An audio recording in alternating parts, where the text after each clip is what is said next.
I'm pumped up today, everyone. I got my camel print on, and I am ready to do what men do, which is rant about World War II. And this video is so compelling to me because I know men who know nothing about nothing, who pursue nothing intellectual in their life. But if you get them going about World War II, they start speaking like scholars. They start acting like generals. They somehow turn into men of knowledge. And almost everyone, especially men, have their opinions, these ideas about World War II. And that's what also makes this so compelling. Somehow, after 80 years, the grand narrative, how we conceive World War II, has basically stayed the same. If you look at other wars like the War on Terror or Vietnam, the Gulf War, or any other conflict, even if it's not related to war, our conception of it evolves over time. But the World War II narrative, for many different reasons, has remained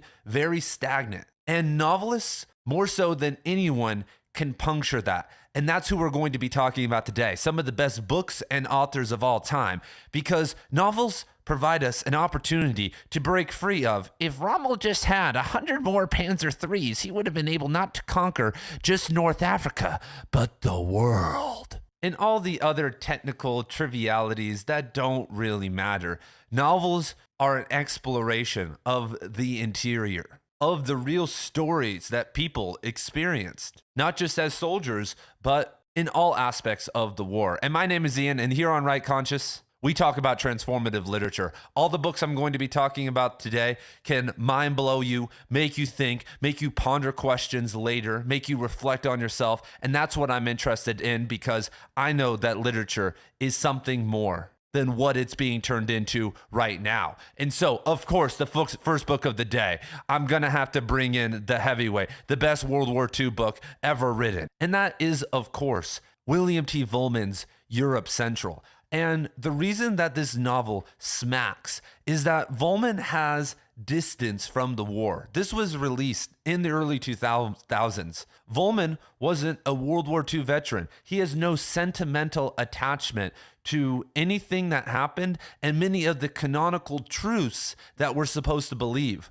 Vollmann is also a risk taker. He doesn't really care. And so he writes about characters and ideas that would have been taboo back in the day and are still somewhat taboo today if you say them as a famous political figure. But because he's kind of a reclusive novelist, he can really explore the war in depth with none of the caution signs that many others have to view the conflict through.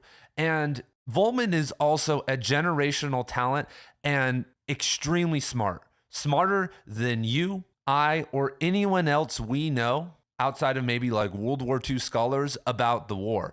And what makes him more intelligent than those scholars is that he lets himself feel and be consumed by the characters and not view them through this technical way. And Vollmann is a weird dude. If you guys see up there the photo of him, that person back up to the left of him is someone named Dolores, which is who he cross-dresses as occasionally. So I know this all may be very off-putting because people who usually click on a World War II video don't want to have some cross-dressing maniac from California who is a wizard of the mind telling them about their favorite conflict. But that's exactly who we need, because in Europe Central, Vollmann, first and foremost, writes beautifully, writes in a maximalist, somewhat journalist way about the war like I've never seen before. But he focuses in the chapters on certain figures who had to make decisions at pivotal times in the war. He writes from the perspective of Lenin's wife,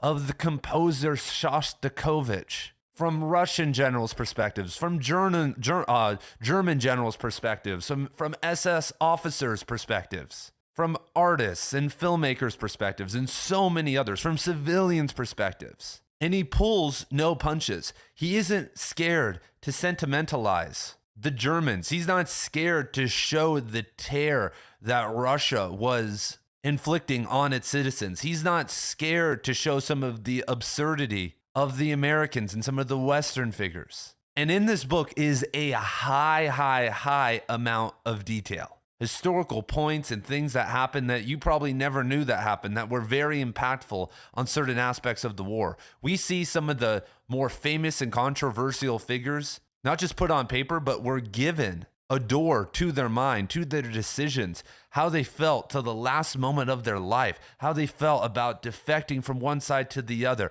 about killing Jews, about all these different things. And we just get it all. And this novel is a reflection, an odyssey on violence, on the real impact of the war beyond, like I said, the technical details, because those don't matter. Like, those are fun to study, and I love to think about it and listen to history podcasts and audio books about it. But what was really happening in the war? And Europe Central explores that. Like I said, it's from a very eccentric figure, but that's who we need to kind of open up the pathway for us to kind of discuss this conflict with a sense of detachment, because we're still not detached.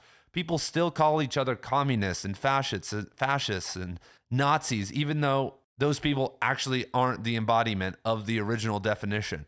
We are still emotionally attached to the war, and Volman can kind of help unglue us from it. And so if you are one of those people who likes the technical details, you will love this, because you will just be immersed in this world. And so shout out to William T. Volman. This is always a really good read, and I would say is a good summer read. And so speaking of maximalist novels,